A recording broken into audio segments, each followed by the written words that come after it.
होता है? अरे दीदी सुनो और देखो कि आज जो हम यहाँ आए हैं तो क्यों आए हैं? नहीं नहीं, अरे भाई बताओ ना, आप क्यों आए हो और क्या करने वाले हो? अरे दीदी आज जो हम यहाँ पर आए हैं सुभाष चंद्र बोस जी के बारे में बताने आए हैं। सुभाष चंद्र बोस जी, हाँ मैं उनके बारे में जानती तो हूँ, पर मुझे पूरी जानकारी नहीं है। आप बताओ कि ये कौन थे, उन्होंने क्या क्या किया है हमारे लिए? सुभाष चंद्र बोस जी एक क्रांतिकारी और महानायक के बारे में अपने नुक्कड़ नाटक के माध्यम से उनके बारे में बताने आए हैं। ऐसे व्यक्ति थे जिन्होंने हमारे देश को आज़ाद करवाने में सबसे ज़्यादा सहयोग किया और उनकी एक आज़ाद सेना भी थी। समय नदी की बात कर सब बह जाया करते हैं, समय बड़ा तूफान का बल सब बह जाया करते हैं। With this word, a warm good morning to one and all. On the behalf of Bharat Public School, we are performing a Nakkad Natak on the occasion of Subhash Chandra Bose. Subhash Chandra Bose ji का जन्म 23 जनवरी 1897 को कटक, उड़ीसा संभाग, बंगाल प्रांत, हिंदुस्तानी भारत, वर्तमान के भारतीय राज्य उड़ीसा के कटक जिले में हुआ। भारत के संग्राम के अग्रणी तथा सबसे बड़े नेता थे। द्वितीय विश्व युद्ध के दौरान अंग्रेजों के खिलाफ लड़ने के लिए उन्होंने जापान के सहयोग से आज़ाद हिंद फौज का गठन किया था।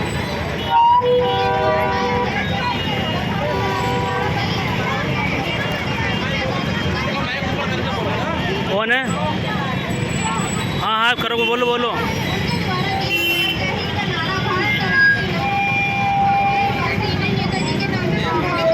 Okay start song start.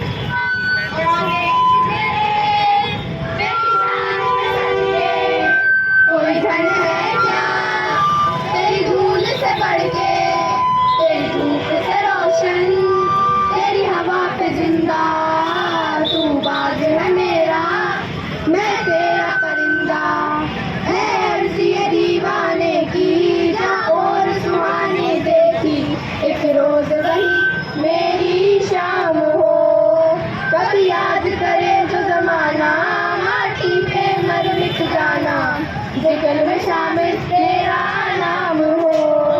ओ देश मेरे तेरी शान पे सदके, कोई धन है क्या तेरी धूल से बढ़ के, तेरी धूप से रोशन, तेरी हवा पे जिंदा, तू बाग है मेरा, मैं तेरा परिंदा।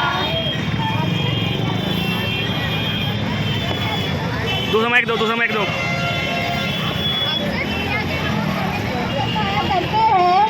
अक्सर दुनिया के लोग समय में चक्कर खाया करते हैं, लेकिन कुछ ऐसे होते हैं जो इतिहास बनाया करते हैं।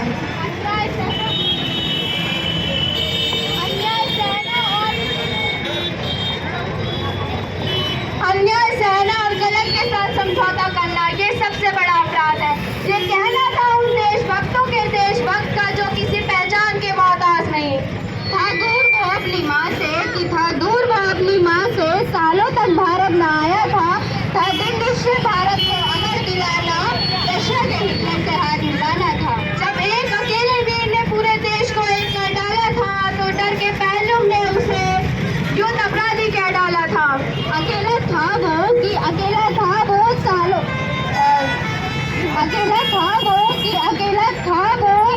जैसे चलता फिरता आंधी था, ना कोई पकड़ पाया उसे, वो बाबा गुमनामी था।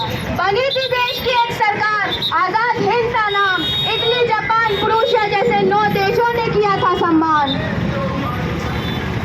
सुभाष को बोस और बोस को नेता बनने में अभी बहुत साल बाकी थे, लेकिन उस दिन नेताजी का ऐसा स्वरूप देखकर प्रोफेसर ऑप्टेन और पुलिस घबरा गए थे। वो कहते हैं ना कि पूछ के पाँव पालने में ही दिख जाते हैं।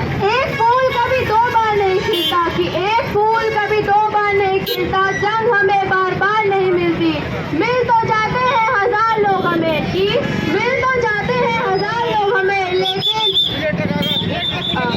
लेकिन सुभाष चंद्र जैसा नेता नहीं मिलता। पिताजी के कहने पर वे ICS यानी इंडियन सिविल सर्विस की परीक्षा में बैठे और चौथा स्थान भी प्राप्त किया। अब वो कहते हैं ना, इस देश के लाल को अंग्रेजों की चक्री कहाँ ही काश आने वाली थी। ICS से इस्तीफा लेने के पश्चात ही उनकी टोली अंग्रेजों के नाक में दम करने निकल पड़ी और उनका पहला निशाना था प्रिंस बेस्ट, जिन्होंने भारत में बनी खादी को बेचने की कोशिश करी, जिस वजह से वह जेल में गए। नेताजी का ऐसा स्वरूप देखकर गांधी जी ने स्वयं उनको ऑल इंडिया